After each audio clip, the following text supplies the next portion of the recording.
Le verset le plus contesté du Coran, une révélation linguistique. Pendant des siècles, une question a résonné dans les esprits et les cœurs. Une question murmurée dans les salles de classe, débattue dans les mosquées et utilisée comme arme par ceux qui n'ont jamais compris le livre. Comment le Coran peut-il proclamer « nulle contrainte en religion » tout en parlant de combattre les mécréants qui sont proches de vous? Le message est-il divisé? Ou bien, avons-nous lu ces mots à travers une lentille brisée? Ce soir, nous revenons à la langue elle-même. Et tout change. Des générations d'interprètes ont lutté avec cette tension. Certains ont limité le verset à l'histoire.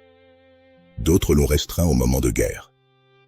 Et certains en ont fait un appel universel au conflit, une lecture qui a nourri l'extrémisme et plongé le monde dans l'incompréhension.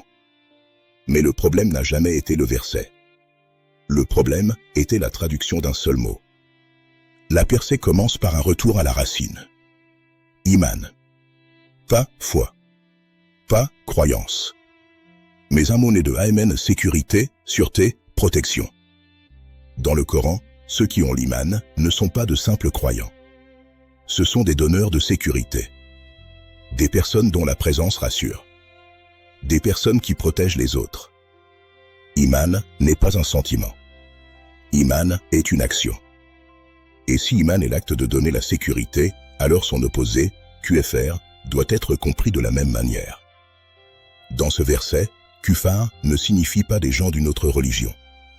Cela signifie ceux qui retirent la sécurité aux autres, ceux qui répandent la peur, ceux qui corrompent la terre, ceux qui terrorisent leurs voisins.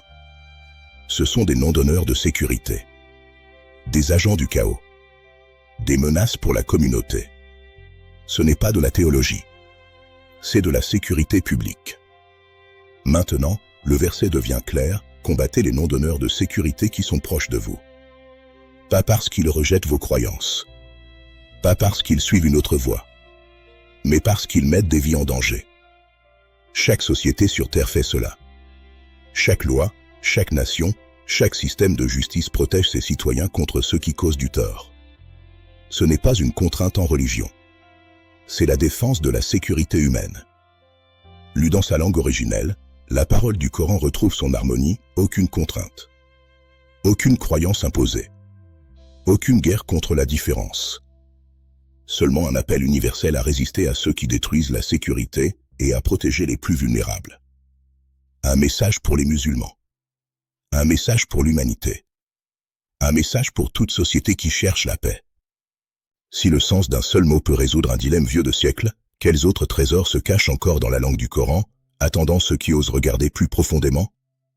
D'après les recherches sur l'iman transitif par Khaled Al-Sayed Hassan. Merci de votre attention.